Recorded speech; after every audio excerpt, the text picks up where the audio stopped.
All right, guys, I got out here bright and early this morning, and I don't know how well you can see the top up there, but I got the ridge cap on, and I got the gable end down here covered. I just like covering the four corners, and I had about 4 or 5 pieces of metal that I wasn't going to use. They were really bad, and one of them was too short, but I went ahead and used them just because I was running out. I'm going to take them back off, but I'm like 3 pieces of metal short here, and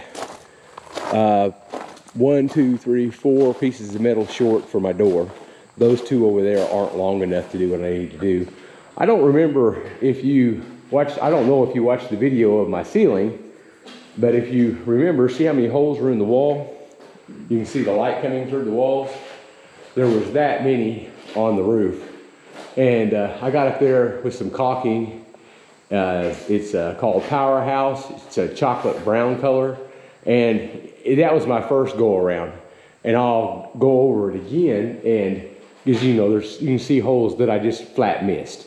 And I'll go over it again, and what I may do is get like a painter's stick and have my wife get down here, and she can kind of tap on the ceiling as I go across and tell me if I missed anything or not. And that way I can get them all. But it's really not hard to do. You just, well, this is the caulking right here, and I've used it before to do the exact same thing. But this is the caulking. It's really good stuff. This is one of the better products that Sherwin-Williams sells. It's got a lot of stretch and give to it, so I really do like it, especially on doors and windows. And I got, like I said, I got the very, very top done, and I got all this across here done today. And it was only, what, 18, 19, 20, 21, 22 pieces of metal. But those 22 pieces of metal took me all day long. Those were boogers. I got it really pretty tight. I got one little gap right there, and that was my fault, and I had it up there, and then I seen it, and I was like, screw it, I'm already down. I'm not going back up there again for that little half-inch gap. But it's pretty tight. It's pretty tight. And like I said, I got to do my corners, and I got those ordered. I ordered them a week before last I ordered them.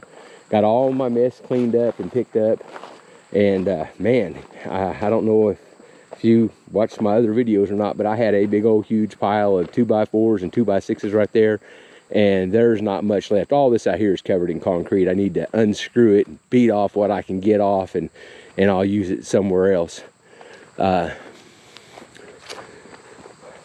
I don't know what it was, but I could hear something running around back here in the woods. It could have been a hog.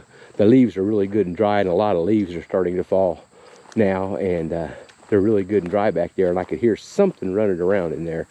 These are all my cuttings and all my 45, my angles for my rafters, and I've got them all piled on this great big old stump.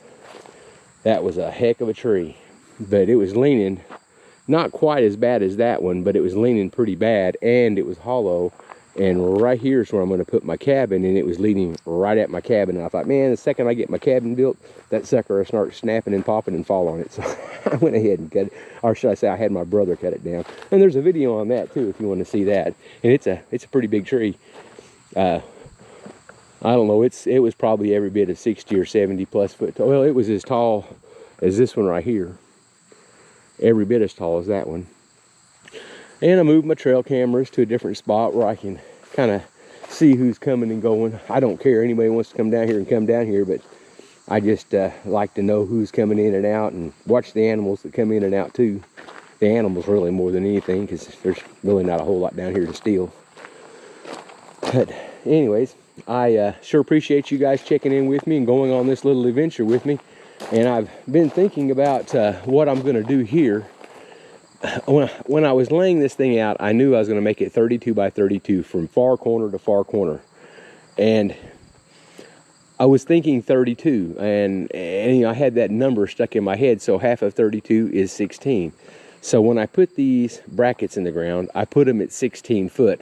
I'm not a carpenter, so I don't think like that. I don't think about that kind of stuff, and I thought about it a lot, believe me. But what I should have done is put it at about 14 or even 13, and I didn't. So from there from right down there to right over there is 16 foot. Well, by the time you take a 2x6 or a 2x8 or whatever and you go up there, it's going to be 17 plus by the time you come across to my 4x4s. So I'm going to see if I can find me some 2x8s or some 2x10s that are 20 foot long, and I'll use those to go across there. That'll keep me from having to put in a whole bunch of new, because I was debating on just coming out here about 2 foot and dropping me in 4 more 4x4s and concreting them in the ground, and I really don't want to do that. I really don't. So I may go and see if I can find me some 20 footers, and if I can, I know they're going to cost me out the butt, but it'll be a heck of a lot less work, and I won't have to buy the 4x4s, as the 4x4s are going to be about $1 a foot or a little more than $1 a foot pressure treated, and I'll have to get 14 footers to go 2 foot in the ground, because I'm not going to build any more of those brackets and stuff. I don't have time. But anyways, I'll get out of here, and I just wanted to show you guys what I got accomplished. I did a full-time job this week. I started last Friday. I worked all day Friday, all day Saturday, all day Sunday, and part of Monday, Tuesday, Wednesday, Thursday, and part of Friday. Today is Saturday. I worked all day Saturday.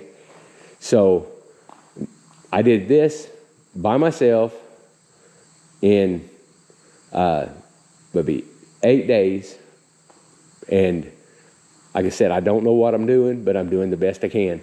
That may seem like a lot of time, but like I said, I also worked a 40-hour week in there too. So anyways, y'all, thank you for checking in. You have a good day. Thank you. Bye-bye.